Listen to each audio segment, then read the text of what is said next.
Hello and welcome to the Villa Park podcast. It's me, Rich, and I'm back with another transfer talk roundup. I haven't done one of these for a while. I've wanted to get on and do a quick roundup, but yeah, time, work, everything like that has unfortunately got in the way. But I thought I would jump on, do a quick video, just rounding up some of the players that have been linked with Villa. And we have a playmaker, we have a wide player, and we have two strikers that we're going to focus on today, as well as sort of covering one or two other players that have done the rounds. But first of all, make sure you smash that like button, make sure you smash that subscribe button. If you are new to the channel, we are heading very rapidly to 3,200 subscribers, on the road to 4,000. So please help us get there. Like, subscribe and share and spread the word of the channel. So first of all, one that has been kind of doing the rounds for the last few weeks, since the transfer window opened. Paulo Dybala has been linked, and I obviously interest in a number of Premier League clubs or a number of clubs around Europe. Aston Villa seemed to be one of those, and there was a release clause in his contract of around about £13 million. I think it's 15 million euros that expires on the 15th of January. And apparently, Aston Villa have approached his agent to discuss whether he would be potentially interested in discussing terms. Now, we're obviously on the 10th of January right now. Yeah, 15th of January is when the release clause is up, so we don't have much time. But if it can get done, is it a good move? He's obviously a very, very, very good player, World Cup winner, links to Emi Martinez, obviously links to Emi Buendia, and I believe very good friends of Emi Martinez, and Martinez has potentially tried to poach him for Villa previously. However, he has had one or two injury problems, and we have signed, excellent technical player before in the shape of Philippe Coutinho, who hasn't quite hit the heights that we wanted him to. So, is it a slight risk signing someone of Dybala's age and an injury record? But look, no doubting he's a quality footballer. 30 years of age right now, forward player, currently plays for Roma, operates predominantly down the right hand side, cutting in. But yeah, looking at the heat map, can get about the pitch and likes to get on the ball, likes to create. And when we've been talking about players that that can beat the low block, or teams that defend deeper. This is a player who can potentially do that, and obviously has an eye for goal as well. So 13 games in Serie A, started 13, been in the team of the week 4 times. So obviously a very highly rated player. 5 goals this season as well, which isn't a bad record, for all 5 with his left foot. 6 assists, which is again excellent. So that's 11 goal involvements, 5 big chances missed. So could be even better with that.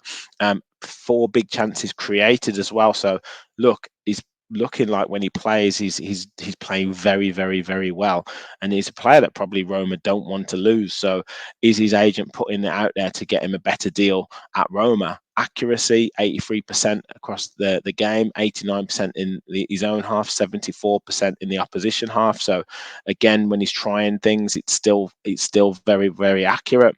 3.8 ball recoveries per game. So we know with Argentinian players, they like to still work hard for the team. So that indicates that. And ground duels won at 51%, as I say, is pretty good for an attacking player.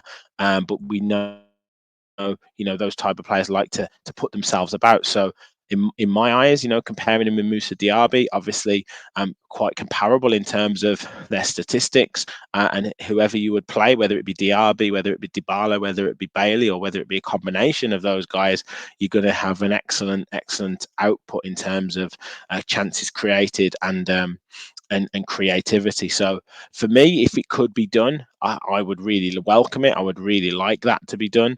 But you guys let me know your thoughts in the comments. A couple of centre forwards now that we focus on, and we talked about these two on our fans forum, and one of them, Artem Dovbyk, who is at the team of this current team of the Spanish league. If Villa are the team of the Premier League, the Girona are the team of the Spanish league, and he's doing very, very well there.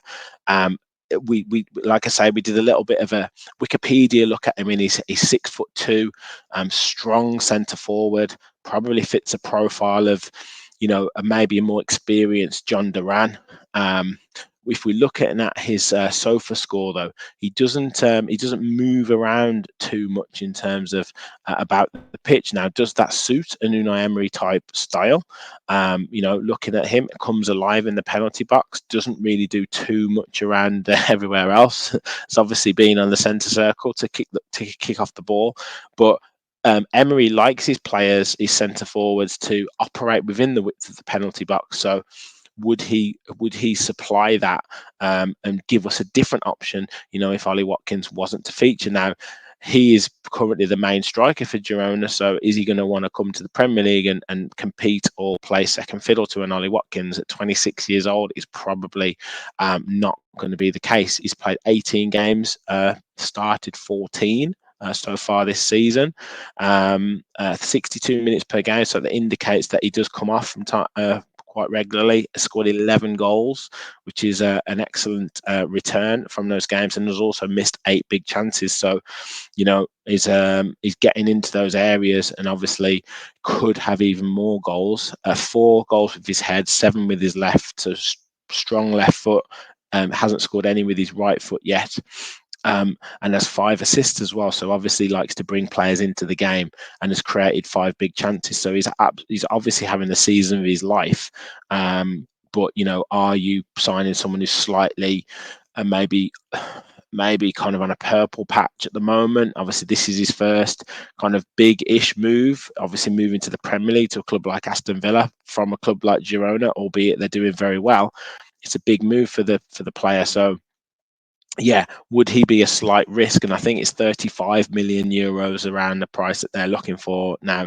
I don't think anything like that gets done in January, but he could be one to watch if he continues that form this season for clubs in the in the Premier League or Spain or the clubs in Spain or Italy. Now, predominantly Champions League or Europa League clubs. Now, could that be Villa, or could we steal a march on them and get him now? Again, let me know your thoughts. Third one is obviously one who we constantly have talked about in transfer talk shows. Jonathan David, again, was linked. Leon striker, Canadian international. We kind of know his profile. Had a very good season 2 seasons ago. Injury hit last season. Has maybe not quite hit the heights this season, but would potentially be someone who could come and would understand that he wouldn't be first choice straight away, but would be someone who could learn and kind of challenge Ollie Watkins at 23 years old. Maybe fits the age profile. Both footed. He's played 17 times this season. Scored 5 goals, so not quite the goal return of Dovbyk. But you kind of know a little bit more of what you're getting. 1 goal with the head, 1 with the left, 3 with the right foot, 1 penalty won.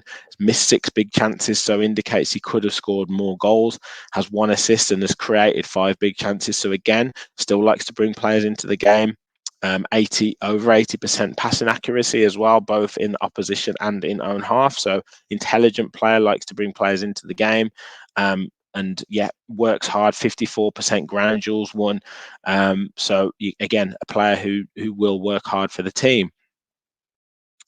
Maybe a better version of a John Duran type player. And if Duran does look to move on, do you kind of utilize some of the funds, if it's a loan fee or if it's a permanent, to get someone like Jonathan David in? You guys let me know your thoughts. We do, in my eyes, need a striker, because if Ollie Watkins gets injured, we are really, really in trouble. But is it going to be a Jonathan David? Is it going to be, potentially someone on loan? Could we get him with a loan with an option to buy? Yeah, let me know your thoughts. And finally, one that's come through today is one player who everyone loves to hate, but everyone loves on their team, Wilfried Zaha. Now, you guys, what are your thoughts on Wilfried Zaha? Would you take him? Obviously at Galatasaray at the moment. Moved from Crystal Palace on a free. Seems to have come out of left field, because by looking at his stats, he's doing pretty well there. 31 years of age, is a forward player, operates predominantly down the left-hand side. 14 games in the league played, 8 started, so hasn't featured in every game. has come off the bench in a number of games, but has scored 6 goals. So pretty good return, all with his right foot, and has 1 assist. And hasn't missed any big chances, so his strike rate is very, very good. Created 2 big chances. Galatasaray obviously dominate possession, so passing accuracy is pretty good across the board.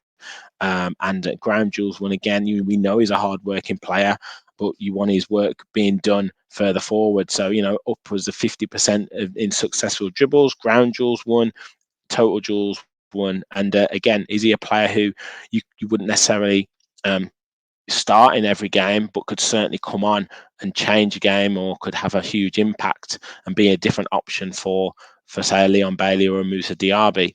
Wages could be an issue, though. He obviously moved to Galatasaray for Crystal Palace for big money. So would wages play a part, or could we get a loan deal for him and Galatasaray pay a percentage of his wages?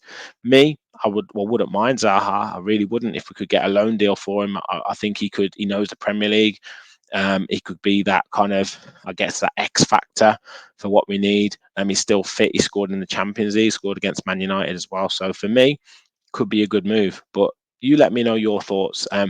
Links as well to Spizzola, I think, the Spinazzola, sorry, the fullback, Italian fullback, but I think that's been knocked back.